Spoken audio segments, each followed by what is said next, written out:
خیلی از مخاطبین در مورد مهاجرت سوال میکنن، در مورد مسائل اقتصادی سوال میکنن و تلاش میکنیم در یک برنامه مفصلا در این مورد صحبت کنیم.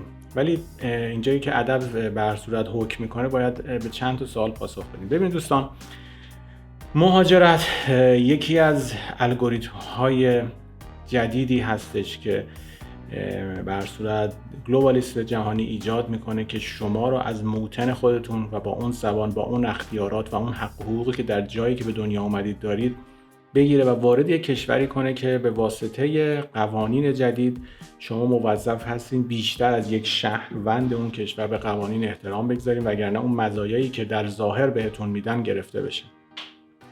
در دنیای امروز هم فرق نمی کند که شما به کدوم جغرافیا مهاجرت کنید. ما در درون یک ماتریکس قرار گرفتیم که سیاست، اقتصاد و فرهنگش کماکان کنترل شده است و بر اساس اقتضای زمان و جغرافی هایی که به هر صورت وارد اون میشین در درون این ماتریکس قرار میگیرید.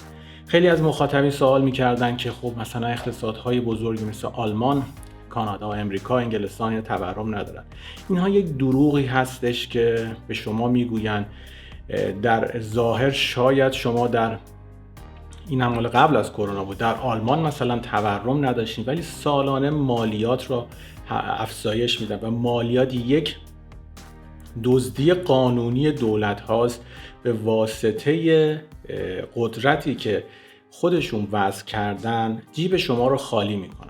در هلند همینطور، در اکثر اروپا میبینید که سالانه اگر نگاه بکنید نسبت سال 2010 تا 2020 تا قبل از کرونا ببینید شاید تورم رو اعلام میکردن 2%، 1%، 3%، ولی مالیات ها افزایش پیدا میکرد و مردم خیلی به هر صورت اونایی که مهاجرت میکردن، مردم اونجا که متوجه این قضیه هستن، یعنی کسی که تو آلمان زندگی میکرد این قضیه رو متوجه میشد. ولی خیلی از ایرانی ها، افغانی ها، خیلی از کشورهای خاورمیانه وقتی سفر میکردن در گفتگوهاشون با خانواده یا ورشا در فضای مجازی گفتن ببینید مثلا ما از روزی که اومدیم قیمت مثلا این نوشابه اینقدر بود، الان هم اینقدره.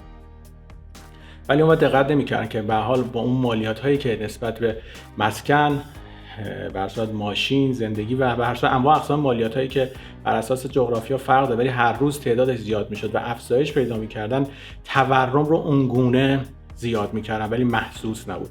در کشورهای خاورمیانه هم که دیگه مشخصه دیگه، صبح بلند میشدی شب تغییر میکرد و به هر صورت بعد از کرونا کلا جامعه عوض شد و همه چیز عیان شد. یعنی برای رسیدن به اهدافشون با ایجاد بحران‌هایی مثل جنگ، اپیدمی تلاش میکنن که سرمایه هایی رو که مردم طی این چند سال به دست آوردن رو به راحتی هضم کنن و بهترین قضیهش هم تورم هست. حالا علت تورم هم میگفتن حالا به خاطر جنگ هست، به خاطر کرونا هست، به خاطر فلان بحران هستش. مثلا الان بحران غزه باعث میشه که تنش بالا بره، قیمت نفت افزایش پیدا کنه، بحران اوکراین باعث افزایش قیمت مواد غذایی میشه و به هر صورت تورم باعث میشه که پول مردم ذره ذره آب شه. برای همین شما اگر مهاجرت هم بکنید آنچنان نمیتوانید به هر صورت مثل گذشته کیفیت زندگی خودتون رو بهتر کنید. درسته اگر سرمایه داشته باشین، اگر منبع درآمد داشته باشین، اگر تخصصی داشته باشین،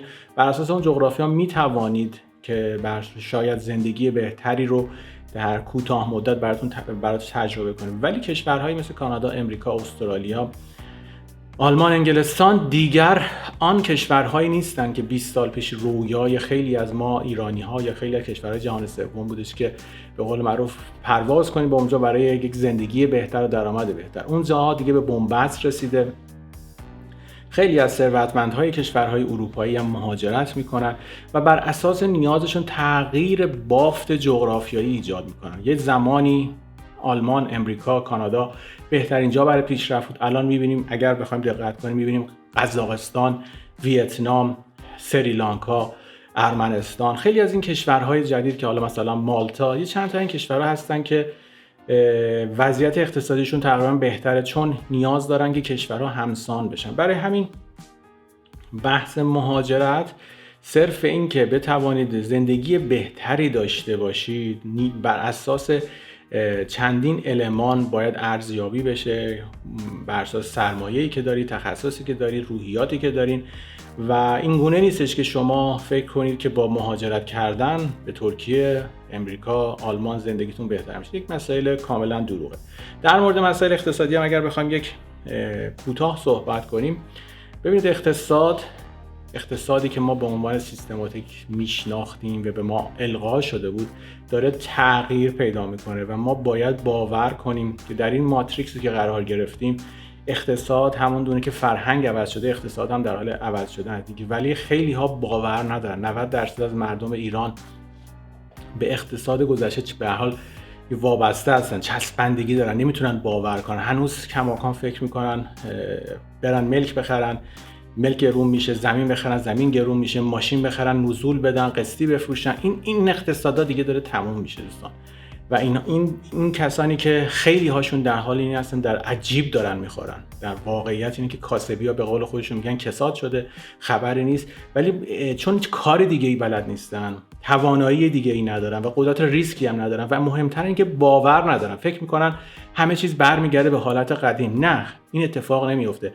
اقتصاد ایران یک زمانی این بودش که مثلا نفت میفروختن، نفت رو میآوردن سر به قول من یک مقدارش دست مردم میدادن و مردم هم بر صورت شروع شدش به یک زندگی بر صورت لاکچری. این قضیه مثلا از زمان احمدی نژاد شروع شد و دیدیم که با هجوم انواع اقسام ماشین‌های آخرین مدل و بریز به پاش‌ها و ساخت و سازهای آنچنانی، پول‌هایی که از باید در زمینه نوسازی و بر صورت فرهنگسازی جامعه استفاده می‌شد رفت ریخته شد رو ملک، رو ماشین، بر صورت رو قلیون و این بر صورت دنیای دروغین اینی که برای مردم ساخته بودن. ولی اون دنیا دیگه تموم شد، دیگه پول مفت نیست و هر روز داریم میبینیم که جمعیت رانتی ها داره کم و کمتر میشه و ما داریم به سمت اقتصاد جهانی حرکت میکنیم. اگر برشاد الان هم که میبینید یه مقداری دست خیلی مثلا الان تو رانتی که نسبت به قبل کمتر شده، اینها کم و کمتر میشه. یعنی دیگر پول مفتی در داخل ایران در نمیاد و فضای رقابتی ایران عملاً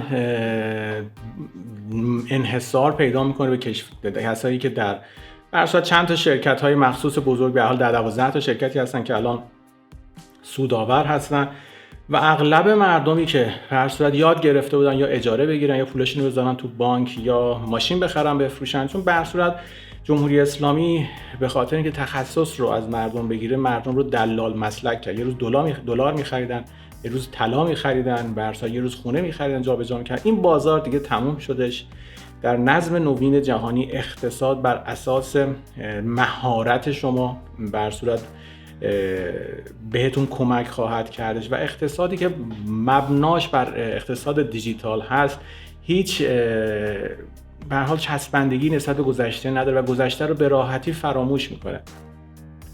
در آینده نزدیک ما دیگه نیاز حتی به دکتر و وکیل و معلم نداریم، چون دنیا داره این مسائل رو عملاً با هوش مصنوعی جلو میبره.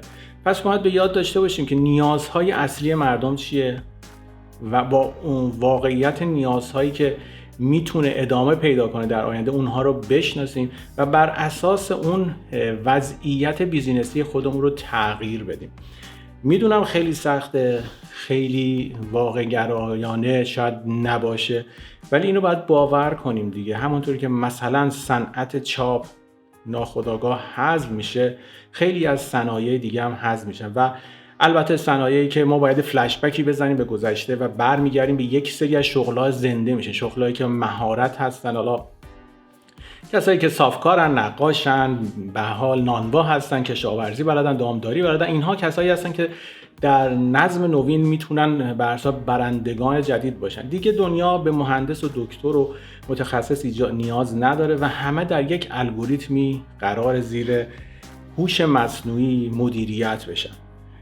دیگر برای کسی مثلا برای یک فروشنده‌ای که الان 50% از کالاهاش رو حداقل از فضای مجازی میفروشه، دیگه مفهومی نداره که بیاد فلانجا یک دکانی یا یک فروشگاهی بگیره و دکور بزنه و هزینه کنه که بخواد محصولش رو بفروشه. الان قیمت محصول برای خیلی از مردم مهمتر و مهم هم نیست از کجا باشه. شما میخواین یک لباس رو بخرید، مهم نیست از کجا بخرید.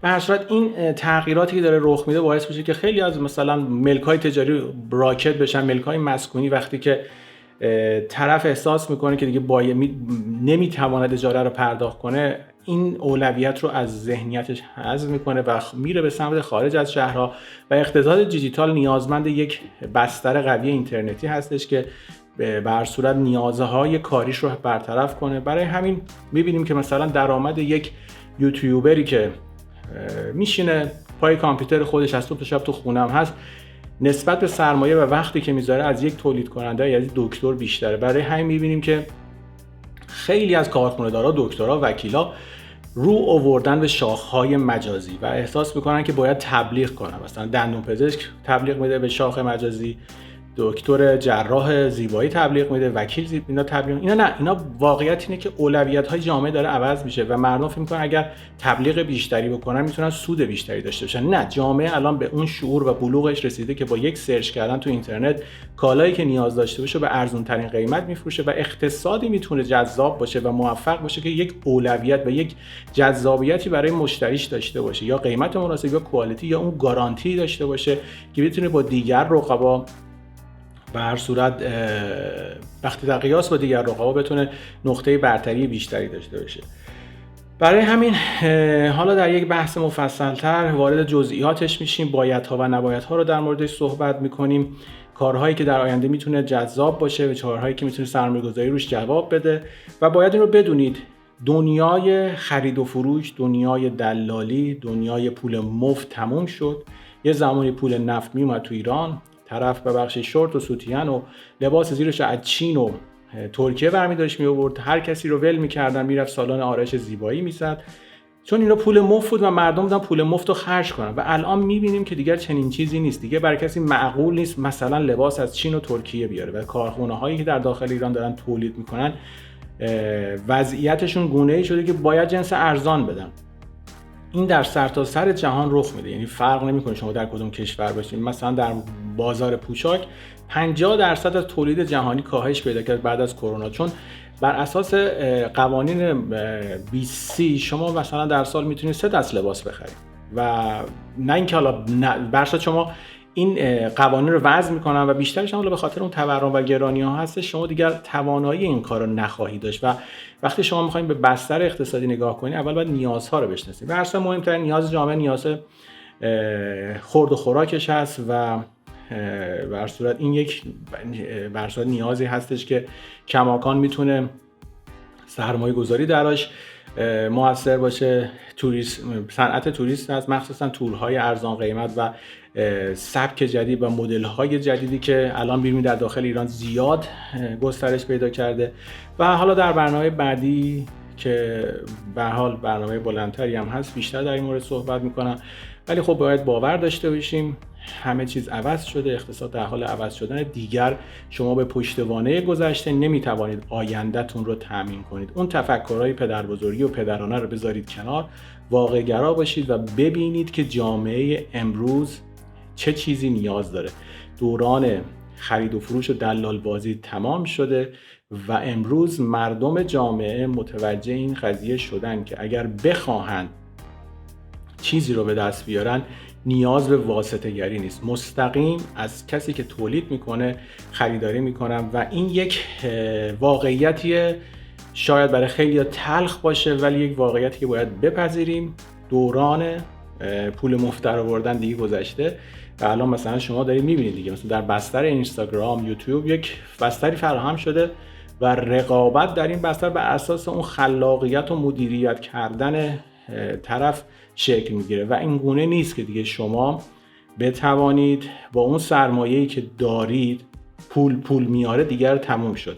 شاید پول خواه می آورد تا یه مدلی دیگه، الان خیر، چون هر چقدر شما پول داشته باشین، مخصوصا الان خیلی از کسایی که فکر میکنن پول دارن واقعا پولدار نیستن. ملک هایی هستش که شاید اگر نیاز داشته باشن با زیر 35-40% زیر قیمت هم بخوام بفروشن امکان فروشش نیست. همین الان در داخل مثلا دیوار روزانه 15-16 هزار تا ملک در تهران فقط آگهی میشه، ولی اگر آمار رو نگاه کنیم شاید در روز ملکایی که مثلا خرید و فروش میشه زیر 70-80 تا باشه که اونم که مبالغش حالا به هر صورت فرق داره که تو اون برنامه تحلیلی بیشتر در موردش توضیح میدیم. برای همین چسبندگی گذشته نداشته باشین، واقعیت ها رو باور کنید میدونم این مسائل برای 99% جامعه قابل درک نیست و شاید مسخره کنم، ولی آینده ثابت خواهد کردش که کسی که خلاقیت داشته باشه، توانایی داشته باشه، یک مهارتی داشته باشه، برنده این بازی هستش که از سال 2020 شروع شده.